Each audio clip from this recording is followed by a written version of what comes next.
Hello and welcome to the RinkMasters podcast. My name is Noah, and with me here today is Alex, and we are going to discuss the NHL Trade Deadline, kind of talk about what happened and some of our biggest takeaways or what we think are the biggest talking points. But before we get into that, don't forget to like, follow, share, subscribe, whatever you're on. Anything helps us get the word out there, and helps us keep producing top content for you guys. So with that, let's just hop right into the deadline. I don't know about you, Alex, but I thought this was a pretty crazy one. Yeah, it's been a surprisingly busy deadline, and with that, there's been some interesting trades. Yeah, so I mean, the first one, okay, like I'm a Canucks fan, so the biggest one that stuck out to me, I wasn't surprised he was traded. I was surprised at the circumstances surrounding this trade. So Adam Gaudette, he was traded to the Blackhawks for Matt Highmore. Now, I'm not really convinced that these are truly two separate trades that happened in between the Canucks and the Blackhawks today. I think they were kind of domino trades. They had to do one to get the other one through. Um, because there was a second trade. Let me just see if I can find this quickly. I had it up. I'm so sorry, guys, and I lost it. Oh no, this is terrible. I'm the worst. Okay. Madison Bowie and a 2021 fifth round pick were traded to the Canucks for a 2021 fourth round pick. Um, so these are technically separate trades. I'm not fully convinced that they were entirely separate. I like to look at it currently as Gaudette in a fourth for Matt Highmore, Madison Bowie, and a 2021 fifth. I don't think that trade looks terrible on paper, especially given the circumstance. So I'm just going to set the scene here.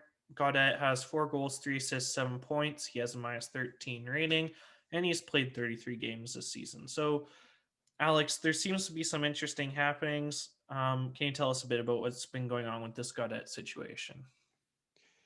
Yeah, so what it's looking to be is that overall his stats have not been stellar, and especially on what has been expected of him, he has just not lived up to the reputation.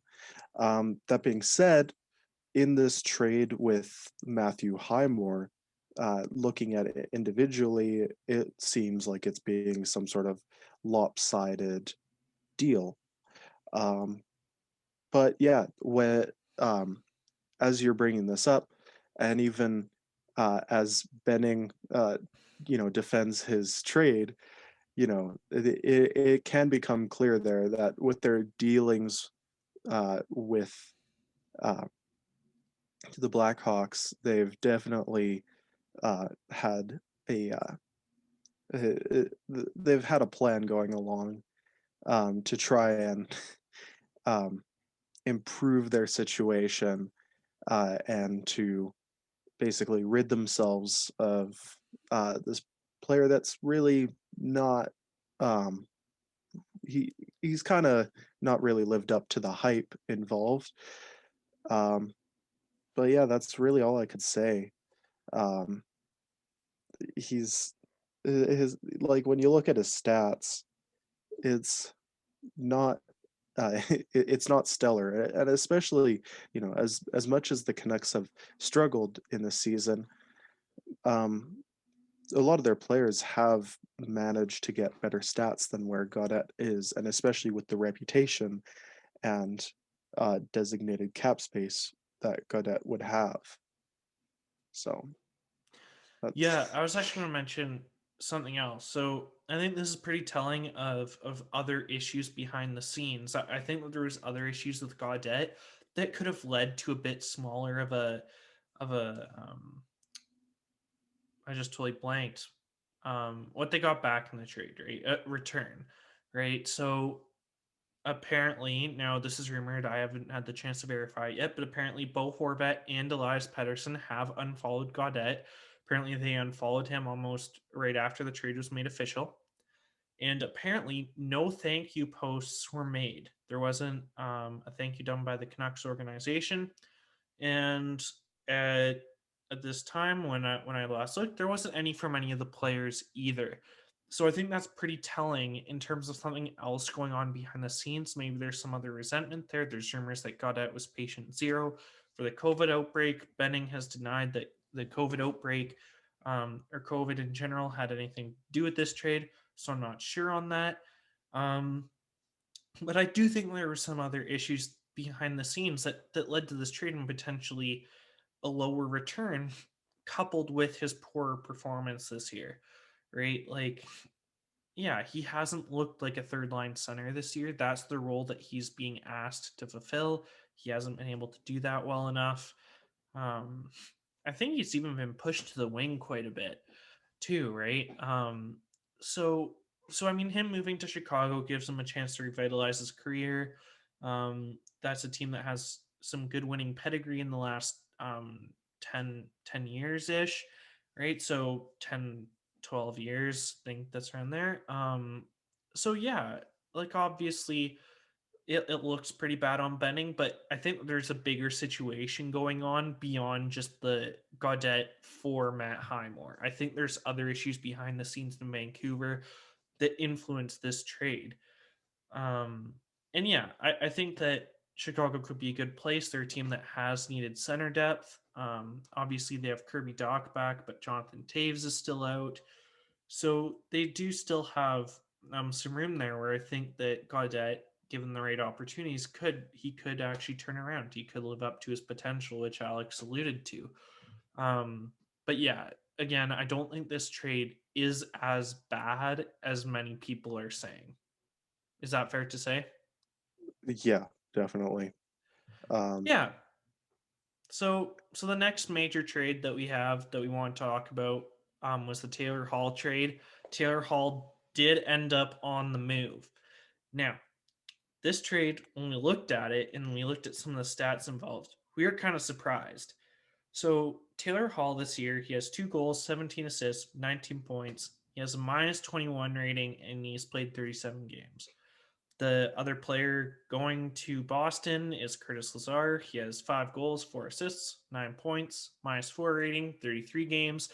And then coming the other way, obviously, is Anders Bjork. 2 goals, 3 assists, 5 points, -8, 30 games. And also second round pick this year going back to Buffalo. I don't know if you picked up on this. Curtis Lazar has a better plus minus rating, playing on a worse team, right? He's only 2 years older.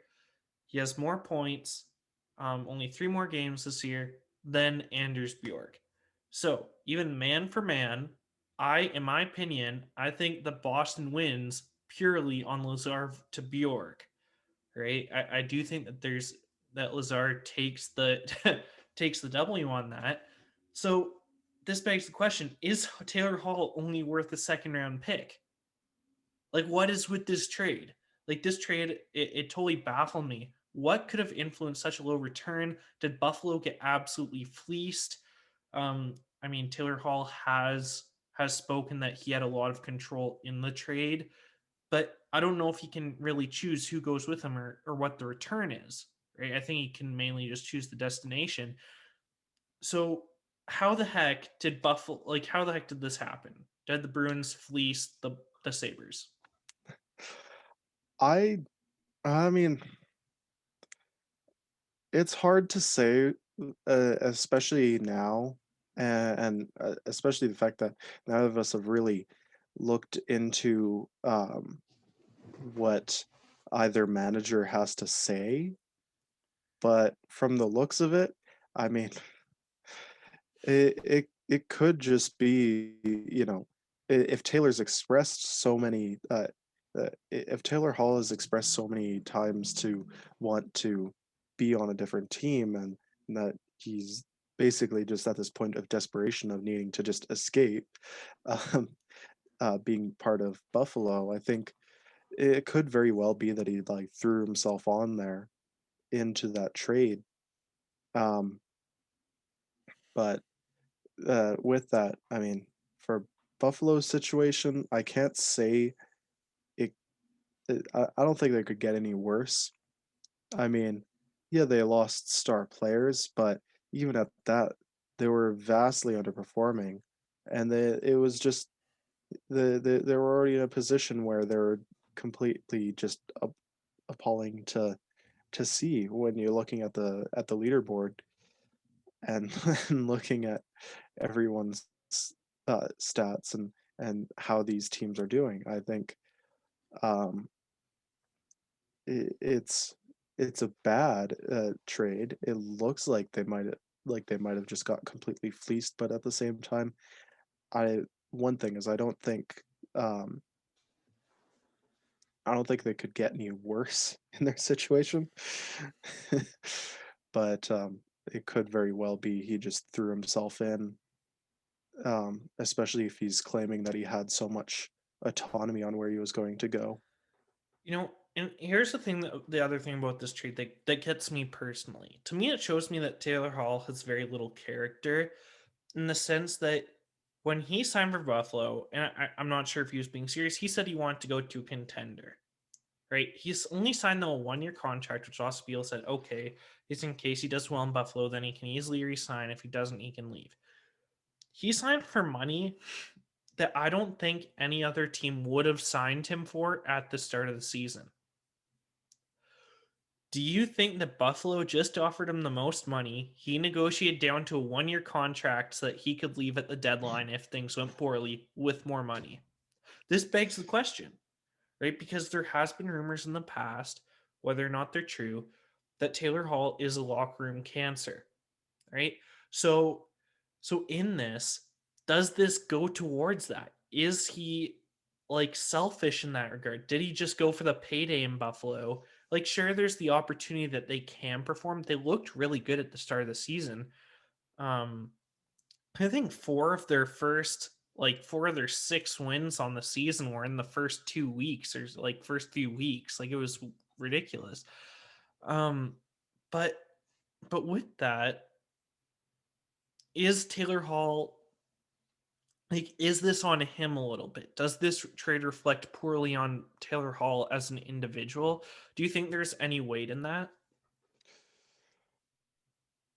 Um, it's really, I mean, rumors are rumors, so you'd have to take them all with a grain of salt. Well said, my friend. But but at the same time, it's if it it is a suspicious situation. A 1-year contract with $8 million designated to him. I it's weird. I I don't think anything should be said with any certainty.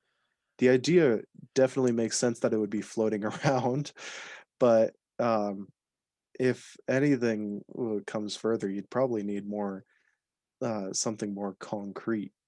I mean, most players that end up turning out as being the worst for their teammates, the worst locker room uh, players, that it tends to happen when like either towards the end of their career when things seem to be on the downswing. So, we very well could see, like, if people, um, denouncing him in the future, then that might just be, the proof enough. But at the same time, it's like, uh, it is a little bit early to say, but Yeah. it does look like Buffalo probably like just got screwed out of millions, especially in the value at which he's playing. So, Yep. Okay. Here's my next talking point. And this one is perhaps the most one-sided trade I can even remember these days, at least at the time of the trade. This isn't even counting like 5 years down the road what it was. In the moment, I think that this is one of the most lopsided trades I've ever seen. Anthony Mantha to the Washington Capitals for Jacob Vrana, Richard Panik, a 2021 first round pick, and a 2022 second round pick. I texted Tyler earlier today on recording. This is obviously trade deadline day. We're recording this on Monday. And I said, Tyler, Steve Eiserman is playing chess. We're all playing checkers. Like this guy, I don't know how he convinced the Washington Capitals to go for this trade. Just to put this into perspective, Anthony Mantha, he's a very good player. Obviously, he's playing on a very poor Detroit Red Wings team, but even with that, he has 11 goals, 10 assists, 21 points, minus 14, 42 games. Excuse me. And then Verana, coming the other way. Now, this is just Jacob Verana, mind you. Has 11 goals, 14 assists, 25 points, plus 9 in 39 games.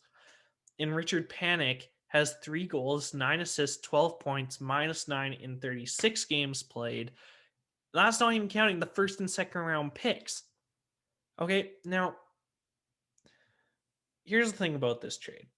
Obviously, the Washington Capitals are hoping that Anthony Mantha can improve on his stats, and I think he will. Obviously, he's going to be playing for the Washington Capitals. He's probably going to be playing on the same line as Jacob Vrana. So from this point, I think there's 16 games left. Correct me if I'm wrong. There's 16 games, 58 game season, right? I think so. Yeah, and Anthony Mantha's played 42. In those remaining 16 games, right, at his current clip, if he can put up like 10, 12 points, that would be a massive success. That's an improvement. I think, though, that in between them, Verana and Panik can put up more than 12 points in the remainder of the season, or would have been able to with Washington. And Verana's even younger than Anthony Mantha, right? So how in the world does this trade get pulled off? Obviously, Mantha's a good player, but would you agree that this is a massive overspend? It's weird. I can't say any real reason why why Washington would accept this.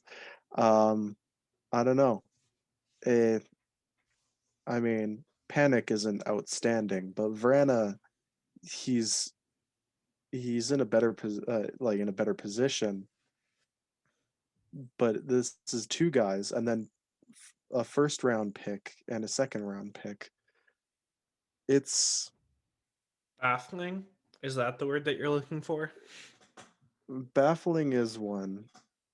But it could, I mean, it could be that Mantha is seen with a lot of potential and they're really putting just putting a lot of eggs into it, but it's I don't know. It's a little bit much for just the one guy with some mediocre stats, albeit held down by the Red Wings, by him being on the Red Wings, but still, like it. Yeah, Go ahead. no, and here's the thing. When you think about the fact that Buffalo probably got fleeced in that Taylor Hall trade, this trade is so much worse than that for the Washington Capitals, in my opinion. Because even if Mantha can perform up to his potential, which is close to probably a point a game guy with the right line mates in the right system in the right team, probably just a little bit less than a point a game for this guy. Verona isn't that yet, but he's also a year younger than Mantha. Playing with the right line mates, I think Verona could have achieved higher than he has as well. And you're also losing Panik, who's a lower, he's in a bottom 6 guy if I remember correctly, right? Like, but he's a solid contributor there. Like I very much struggle with this trade. Obviously, this year's draft will be really weird considering there's going to be a much smaller sample size for lots of the players in their draft years. So I can understand there's maybe a bit more willingness to trade these draft picks, but that doesn't mean they're worthless, right? Like, Yeah. I don't know. Like, when I even look at this trade compared to the Taylor Hall trade, I'm thinking, what the heck is going on? Like, yes, Anthony Mantha is younger than Taylor Hall. Here's the thing though, and he has a better plus minus. But here's the thing: he's also played 5 more games, and he only has 2 more points than Taylor Hall. Yes, he has way more goals, but hear me out. Anthony Mantha is not worth nearly that return in this system. Like, why in the Yeah. world didn't Washington, like, I don't know if Washington was on Taylor Hall's list. Maybe he was offered to trade there, maybe he declined it. But what the heck? This trade is so bonkers. Like, I just can't. I don't know. Like I said earlier, Steve Eiserman's playing chess. We're all playing checkers, right? I like Yeah. this. Like, this is a steal for the Red Wings. Like, they get 2 players. They can help strengthen their team. Jacob Vrana can probably fill that same role as Mantha has this season, and they get the opportunity to build for the future. Right? Like, I don't know. This trade is baffling to me. It just doesn't make sense, right? What do you think? What do you think is the fallout from this trade, if there's any? Um, because the question that I have, the Capitals clearly think that Mantha will help them in a cup run because the Capitals are right in the hunt right now in the top of their division, if I remember correctly. So they're right up in the thick of it. Does this trade even make them better now? And beyond this, is this worth it for the next few years? Um, I I mean, time will have to say. Time will tell.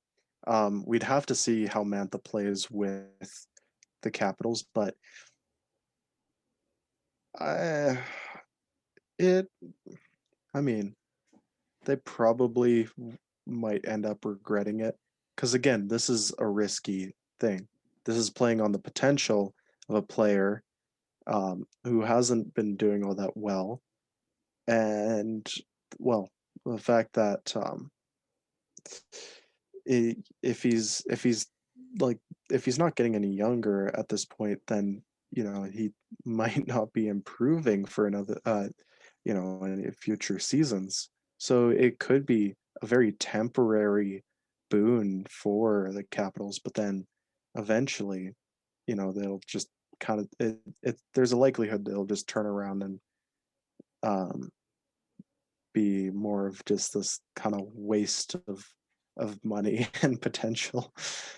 You know, like, my bigger concern is what this means for the league. Like, just beyond the Washington Capitals, because there's a Taylor Hall trade, now there's this trade. In the same day, it just feels like there's an overspend for players in the past that have really shown like capability in front of the net or have shown they can get close to a point a game. I understand that. I understand that you would want that on your team, but you're giving up way too much. Like, to get these players, right? Or it was the opposite in the Buffalo thing. But the point is, like, there seems to just be that, like, people don't, that there isn't that kind of consistency with the big trades anymore.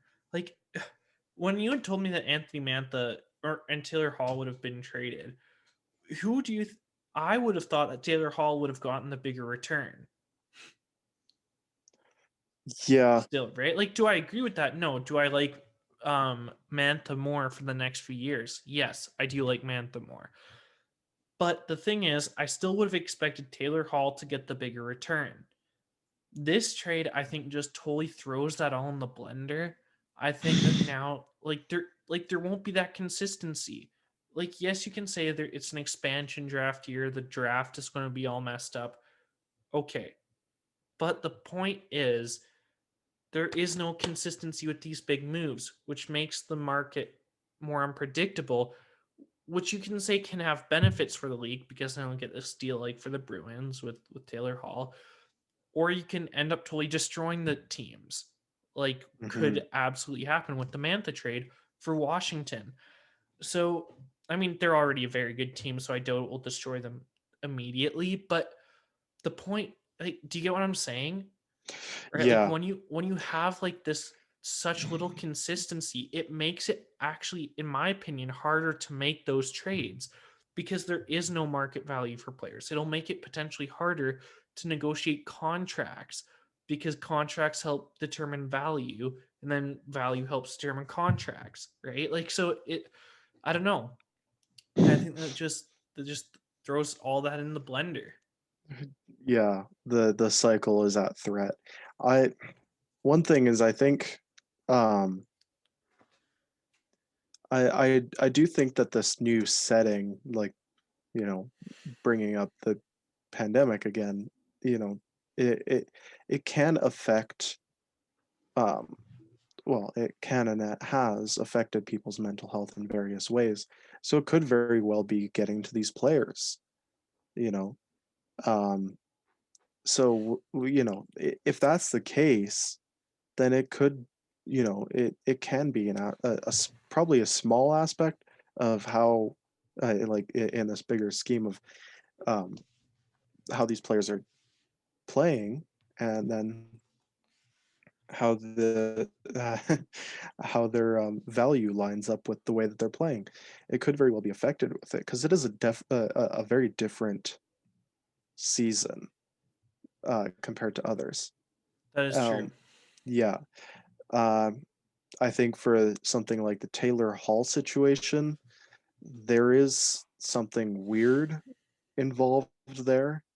Um, but I mean, again, as I've said before, it'll probably require a little bit uh, further looking into and uh, more confirming statements around that. Um, Same thing with Adam Gaudette. There is weirdness involved in it, and there could be something, and that very well could be just an aspect that's just now having its shockwaves that's just disrupting everything in this trade deadline and potentially for future ones. Um, I think for Washington, it could, in some ways, it could be that they were trying to clear some spaces in their roster, or that they're trying to make cuts, getting rid of two players for the one. Um, but then again, I'm not looking at their salary caps right now, so I can't say um, I can know off the top of my head that they're saving money on getting rid of these two for the one for Mantha, but you know, I don't think it'll have long term consequences. It might just have short term consequences for Yep. such a strange trade deadline. Fair enough. Yeah, so there's a few other big moves on the deadline that I think that we should quickly bring up. Um, so there were some pretty shocking. There were some other fairly shocking ones that came up. Um, or was it, all right? Eric Branson goes to Nashville. I don't like this move at all. I don't think it makes sense for Nashville. I mean, they're already tight against the cap. Sure, they have some injuries, um, but they could have gone for cheaper. Like Jordy Ben was on the market. He wasn't even traded yet at that point. I don't think so. Like it with Jordy Ben on the market, who's cheaper, he is better. He's even a better shutdown defenseman than Eric Branson. What the heck even is this move? Right? Like just 2 weeks ago, we did our NHL rebuilds. I took the Nashville Predators.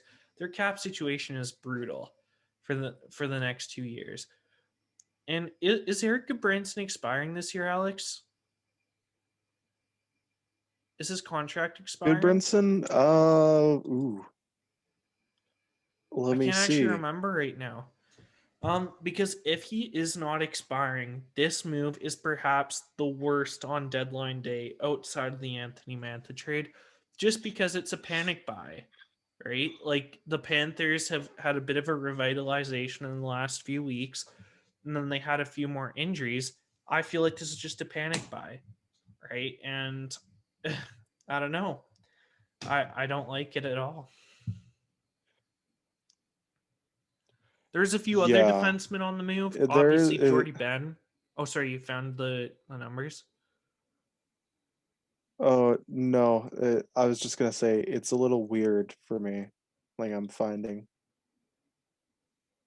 Yeah, like the reasoning behind it. So, and then Jordy Ben was traded to the Winnipeg Jets for a sixth round pick. Um, I mean, that's about what you'd expect from him. Jim Penning said they weren't going to re-sign Jordy Ben this summer, so it was just to get a pick, right? Give Levy some playing time to the end of the year. I mean, obviously, Levy has played well when he's been in the lineup, but they couldn't make it work with cap reasons in the lineup to have him being playing. So yeah, they trade Jordy Ben. It'll give Levy a chance to play another how many games? 18, I think they have still for the rest of the season. The Canucks do. So yeah, I think that's good. I think that trade makes sense for the Canucks. Toronto strengthened their back end. They signed Ben Hutt. They traded for Ben Hutton from Anaheim. I don't know. Like I haven't seen much of Ben Hunt in the last few years, but he was decent when he was with Vancouver. And I think that he is a good depth guy in Toronto. There's benefits there. Sam Bennett went to the Florida Panthers. Um, so obviously this year there's been a lot of rumors surrounding Sam Bennett. That line all has terrible plus minus, if I remember correctly. They're one of the worst lines in the league, if I remember correctly. So we'll see what happens with that. Sam Bennett, with a change of scenery, could do well. I mean, the Florida Panthers look like they'll be a playoff team, and Sam Bennett is a playoff performer. Who knows? That could actually end Yeah, up being a great trade. absolutely. Um, Now, this wasn't a trade. These weren't trades, but these were two fairly big news coming out today. Alex Iafallo signed a 4-year deal worth $4 million each year, and average annual value. And then Scott Lawton signed with Philadelphia on another. I believe that was a 5-year contract at 3 or 4 million a year. So that wasn't those aren't bad deals. I think those are great. Locking those players up. Alex Iafallo, he's had a great year playing a bit higher up in the lineup with the Kings. Um, yeah, like I don't think there's anything to really be disappointed about there. I'm just trying to see, just trying to look at more moves. Yeah, so there's some other moves that stuck out to me in the trade deadline period. I kind of want to talk to you about this one. The Calgary Flames traded David Riddick to the Toronto Maple Leafs for a 2022 third round pick. Is Frederick Anderson now done in Toronto? Because Jack Campbell, he has now set the franchise record. I believe it's 11 straight games to start a season. He is playing excellent this year. Now they're bringing in David Riddick, who is a very good backup goaltender at the NHL level. I believe he even has better save percentage, better goals against average than Markstrom this year. So is Frederick Anderson's time in Toronto done? Um, yeah, it's looking like he's being nudged right out. Um, especially if they're setting themselves up to have just a good like a solid synchronous goalie streak. I think in that case they're probably just trying to um, set up a good backup. Um, and you know that could very well be all that they need, especially for Toronto, where they're at.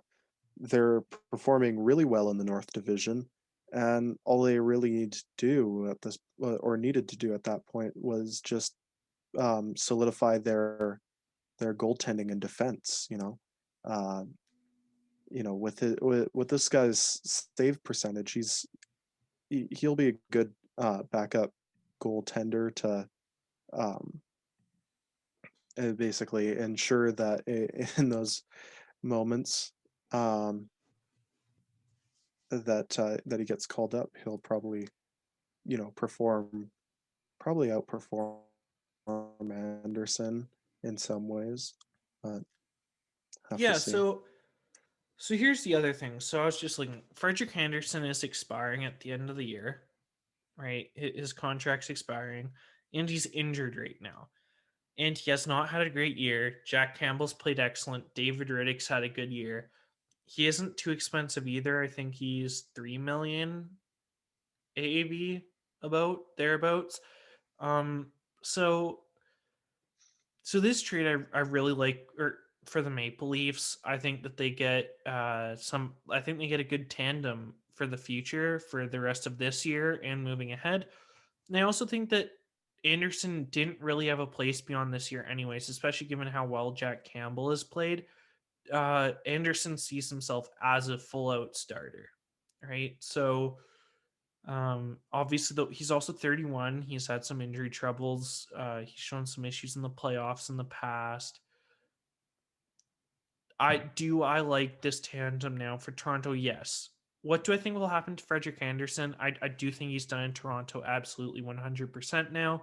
It's been rumored for a while, but with Jack Campbell's emergence, this trade for Riddick is pretty much done, right? So um, I wonder if Seattle takes a look at Frederick Anderson. Anderson could going back out west. He went to Toronto from the Anaheim Ducks. He was good with the Ducks. So yeah, I think that he could be an option for Seattle. He has shown that he can do well with starting minutes, and he could be an option for their first few years. They could, especially since he's expiring, right? They don't have to have an existing contract that they have to work in. They can just start from scratch with him, right? Yeah, what do you think about that? Do you think that he Yeah. could be an option for Seattle now? Oh, definitely. Definitely. If he's a competent starter, then that'll be good for Seattle, especially if you'd want to go back west, which, I mean, considering it's going back out to the Pacific Coast, it'd probably be a better place for him to um, basically restart and Well, and reestablish it's a new himself. franchise, right? Like it's a new franchise. Yeah, It's a new start. It really is, right? Like a full new start. Yeah. yeah, exactly. So that's good for him, right? Like I do think that ultimately it probably hurts in the moment, but I do think that for him this is actually this is a good thing. Um Also, other news, Buffalo will not be re-signing goaltender Linus Allmark. Here's the other thing. He has shown this year he can be a very capable goaltender, right? Or yeah, so Linus Allmark, he is playing on a terrible Buffalo team, and he has shown that he can be a starter at the NHL level. This gets intriguing because now you have Frederick Anderson expiring, you have Linus Ulmark expiring. Does Seattle look at this and go, hey, what if we don't go look for a starter in the expansion draft market? Let's try to get Allmark or Anderson. Do you think that that's a very good possibility for them? Because Oh yeah. this could be an excellent tandem, especially since Anderson's coming off a not so hot season. You sign him for a 2 year, like $3 million contract. Like you could try to bring him down to that. He doesn't have the winning pedigree of Holtby, so you couldn't get up to that $4 million range. So you keep him in about like 2 years, 3 million, and then you bring in an Allmark, probably a bigger deal. You probably want four for four about. Hmm. That's 7 million in your goaltending, but you get an excellent tandem and you say fight for it. Right? Like, I don't know. I think that could be an opportunity if they want to go for that. But yeah, I'm really interested to see what happens with Linus Hallmark this off season because yeah, like he has shown this year that he can be a good goalie, and I think he wants out of Buffalo. So this would be actually be really funny. what happens if Frederick Anderson goes to Buffalo this year? Oh, yeah, that I would think that be, could be a possibility because it looks like they'll need a starter next year. So, yeah, absolutely. Um, and they have but money it to wouldn't offer be him. great for Anderson. They have the Who knows though, money. right? Like he might just see it as an opportunity to rebuild his career. Yeah, but I don't know. It's a uh, risk. Would he take it they'd if he's have given to. enough money? And that's the other thing. They have $8 million now off the books from Taylor Hall. Yeah, Linus Allmark is leaving. Will they have a bit more money to throw around? Maybe. They might. They could maybe bring Anderson on for more money than he'd get anywhere else. So yeah. I don't know. Uh, you'd have to see um, where Anderson's looking to go, but it yeah, he could very well go to Buffalo. I don't think it would be a good thing, but uh, it. I think for Allmark, him not being with Buffalo, he's probably going to be uh, set to um, go to Seattle.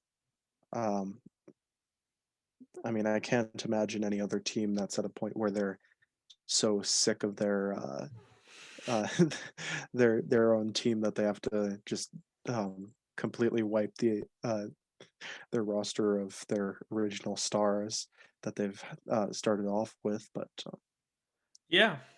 Was there any other talking points that you want to talk about from the trade deadline? If you don't have anything um, else, I had one more and then we can wrap up. I don't think I had any actually. All right.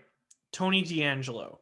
Now, I don't want to get all political in this, but he is a locker room cancer. Otherwise, you would never bench a defenseman who has gotten over 50 points for you in the season before. You only bench him for extreme reasons, which locker room cancer. So, apparently, he was offered a mutual contract termination so that he could go wherever he want. Apparently, the Montreal Canadiens were really interested. He said no. I assume he wants to get bought out this summer. My suspicion, he wants the money. He's like, if I'm not like, I think that at this point the money's more important than playing because if he really wanted to play, he would have taken that. Would the Canadians have offered him as much money as he makes now? No, right? But he would have gone there to add another offensive punch to their defensive line. And here's the thing: on paper, at least, that defense would have really gotten strengthened by D'Angelo going there. Would that have been a good move for the Canadians locker room? I don't think so. No. But yeah, like I don't know. For me, I wonder if this is if D'Angelo's time in the NHL is pretty much done. Like if he gets bought out, do I see him playing again in the NHL? I don't think so. Like I think he just wants to get his money, like which the rest of his money. which would be unfortunate because he um seeing his skill, he could easily make way more money and vastly improve a team like the Canadians. I think if he were to just um you know clean up his act and be more of an agreeable person, which I know sounds like it's like, yeah, if you just change your entire personality, you'd be way better to play with. But But like, and just because we could get some flack for this, regardless of what you think of his political opinions, he has been suspended in the past, even at the junior level, for how he treated his fellow teammates. Recurring like he was rude. He yeah, what was the word that I was looking for? Um, like he was just extremely disagreeable. like yeah, he was not a good person to his teammates. He wasn't a good teammate. He has been suspended before. This is not just because of his political beliefs, right? Like it or his political opinions, right? Like if you are disrespectful to your teammates, you and like had just said a few minutes ago, you do not bench a defenseman who was who had over 50 points last year. You don't bench him this year unless you have a very good reason, especially when your team sucks. especially when your team hasn't been playing that well, right? Like, Yeah. no coach is that petty, right? Like, I don't think there's a coach that's petty. I don't think that there's an owner that's petty, that is that petty. Do you know what I mean? Like, I don't want to just hear, oh, it's just snowflakes just stopping him from playing because of his political beliefs. There has to be something else going on here, and I think, and I just want to make that clear that that's all that we're commenting on is based on the rumors that we have heard about how he treats his teammates. Absolutely. And I think one thing I think that would help disarm the situation is putting him in the other, like putting him in Canada. Um, that would help, take away from any contentiousness. And, frankly, because being in a different country does actually, you know, um, temper that. Of course, if it's even with that being further, on how he treats teammates, that's something he's gonna have to work on. You know, If he Eh, ever wants to play in the NHL yeah, again, he has to improve that. And yeah, I think that sums it up perfectly. yeah, and he's got the skill. He could easily like make way more money. If he was just uh, a decent person to his teammates. You know, Yep. if you can, it's really a big aspect. You know, it's a team sport. It's a team sport. If you're not a good teammate, you don't play. It's as simple as that. Yeah, but it's like, how does someone not comprehend at that point, especially a defenseman, a position where you're supposed to be uh, supporting and helping in uh, creating breakouts for your team, and you can't get along with your teammates. There's something fundamentally that he's just completely missing out on, uh, being in that position, being in a team sport on top of that, and simply not being able um, to be agreeable with his teammates. That's frustrating, you know? Yep. Yeah, and I agree, and I hope for him that things can be sorted out because he is a massive talent, right?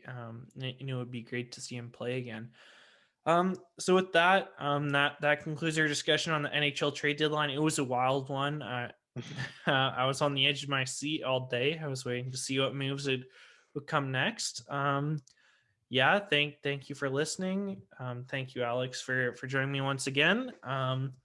Make sure you tune in next week for podcast. Don't forget to like, share, follow, subscribe, whatever you're listening on. It means a lot. Comment what surprised you down below, or what you think was a dumb move, a good move. Um, yeah, just let us know what your thoughts were on the deadline this year. It was definitely a wild one. So with that, have a great day, have a great week. We hope to see you again next week.